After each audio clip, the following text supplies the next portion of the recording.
শাওন ভাই, আসসালামু আলাইকুম। ওয়ালাইকুম আসসালাম। আসলে আমরা একই জায়গায় বসে বসে ব্লগ করি। আজকে একটু আমাদের অফিসে বসলাম, যেখানে আমাদের কাস্টমার সবসময় বসেন। আচ্ছা শাওন ভাই, আজকে খুবই সিম্পল টপিকে কিছু কথা বলবো। ঈদের বাকি আর 1 মাস, এক মাস। আমরা অলমোস্ট সোল্ড আউট। কিছু গরু আছে এখন বিক্রি করার থেকে বেশি ইম্পর্টেন্ট হলো এই মুহূর্তে যেগুলো আমরা সেল করেছি সেগুলা ঠিক মতন ডেলিভারি দেওয়া, রাইট? তো এই মুহূর্তে দেখছি ফার্স্ট অফ অল পুরা বাংলাদেশে এফএমডি ছেয়ে গেছে, যদিও আমাদের বাইরের গরু আসা শেষ। তো এখন যদি কোনো বাই চান্স কোনো গরুর এফএমডি হয় বা এফএমডির গরু যদি আপনার খামারে একটা হয়, তাহলে বাকি গরুগুলোকে প্রোটেক্ট করার কি উপায়, 1 নাম্বার। আর যদি কোনো গরুর এফএমডি হয় সেটাকে আদৌ আমরা কাস্টমারকে ডেলিভারি দিব কিনা, বা লাম্পি যদি হয় বা এই জাতীয় কোনো রোগ যদি হয় এখন এই মুহূর্তে। খুব গুরুত্বপূর্ণ একটা কোশ্চেন জোবার ভাই। এটা তো আসলে প্রত্যেকটা খামারের জন্য একটা দুঃস্বপ্ন হিসেবে আছে আসলে। তো আপনার এফএমডি হইলে তো একটা গরু আসলে 20 থেকে 25 দিনের জন্য আসলে অসুস্থ হয়ে যায়। অসুস্থ হয়ে যায়। নর্মালি এফএমডি 7 থেকে 8 দিনের মধ্যে সেরে যায়, কিন্তু সেরে যায় বলতে হয়তো বা ভাইরাসটা চলে যায়, কিন্তু সে তার পদধূলি রেখে যায়। তো যেই কারণে এইটাকে অনেকগুলি ফেস অতিক্রান্ত করে যা সুস্থতা আসতে হয়। তো যদি এই মুহূর্তে কোনো একটা গরুর এফএমডি আল্লাহ না করে হয়ে যায়, এটা আসলে খামারির জন্য খুবই কষ্টদায়ক একটা দিক হবে। তার কারণ হচ্ছে এফএমডি গরুকে প্রাইমারিলি কোনো অ্যান্টিবায়োটিক দেওয়া যায় না, দেওয়া উচিতও না। সো এফএমডির পরিচর্যা তো আমরা আগেও বলেছি যে আপনি এফএমডির পরিচর্যা হবে শুধু নার্সিং। আপনি নার্সিং করবেন, নার্সিং করে তার এফএমডির মানে এফএমডির যে প্রাথমিক ধাক্কাটা সেটা শেষ করবেন। তারপরে যে সেকেন্ডারি ইয়াটা আসবে, ইনফেকশনটা আসবে, সেই ইনফেকশনের জন্য আপনাকে অনেক সময় অ্যান্টিবায়োটিক দিতে হয়। তো সেই অ্যান্টিবায়োটিকগুলি দিয়ে ঘাটা শুকাইতে হয়।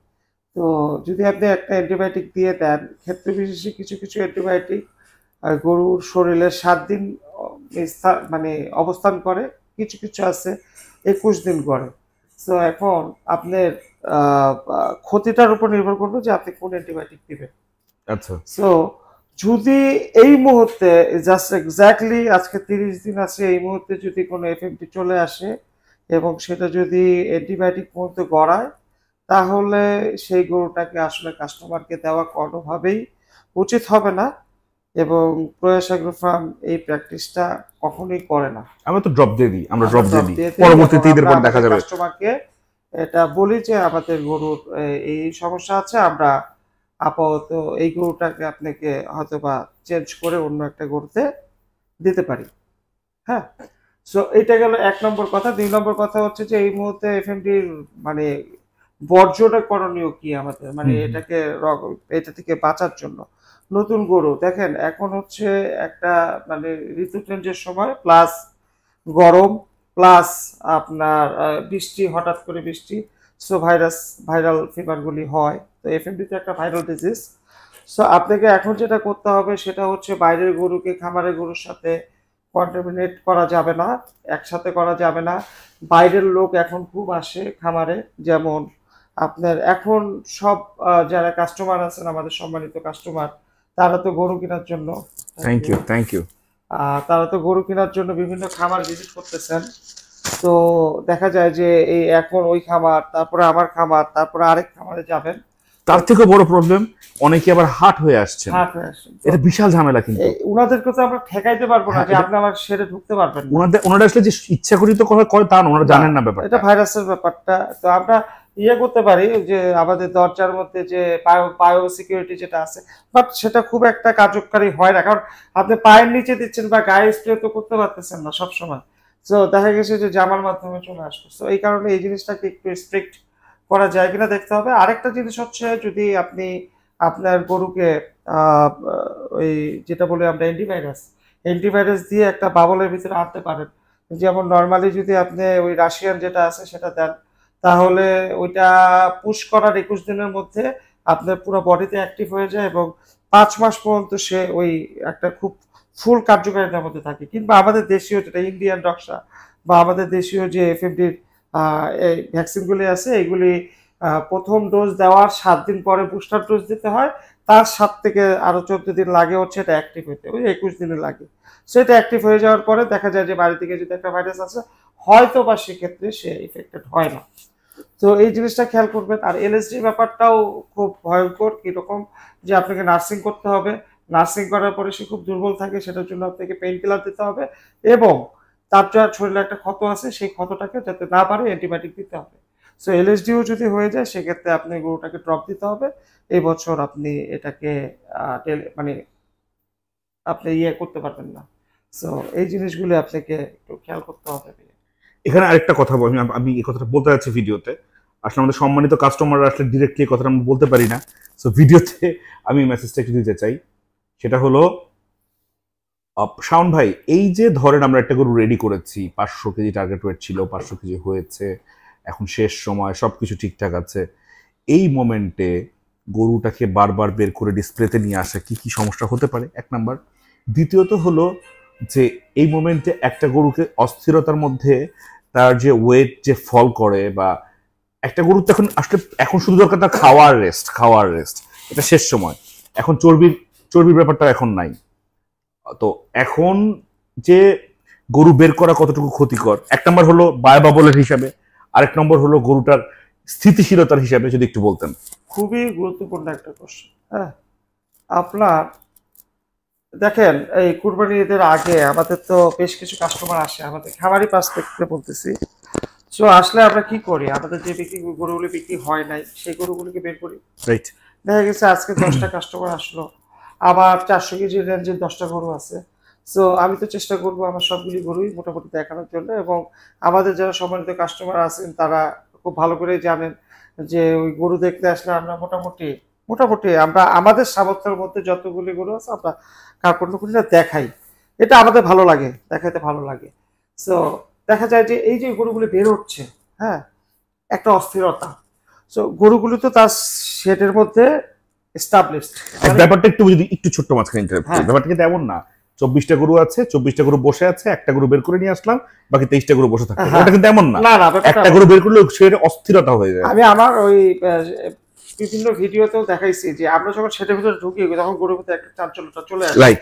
জানা যায়। তো যখন আমি একটা গরু বের করে নিয়ে আসব, তো তখন ওই বাকি গরুগুলির ভিতরে একটা অস্থিরতা চলে আসে। হ্যাঁ, তাহলে কি এরপরে আমার মানে পজিশন আমাকে নিয়ে যাবে, বা এরকম একটা মেন্টালি ডিস্টারবেন্স আসে। এটা হচ্ছে এক।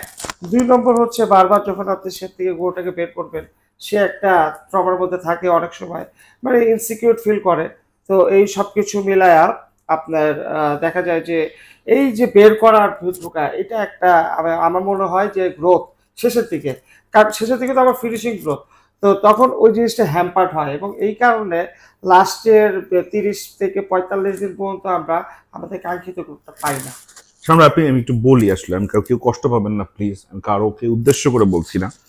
আপনারা অনেকে চান যে আমার গরুটা এত ওয়েট হোক, তো গরুটার ওয়েট হয়, লাস্টের 30 দিন আমরা ওয়েট করতে বেশিরভাগ সময় পারি না। কেন পারি না?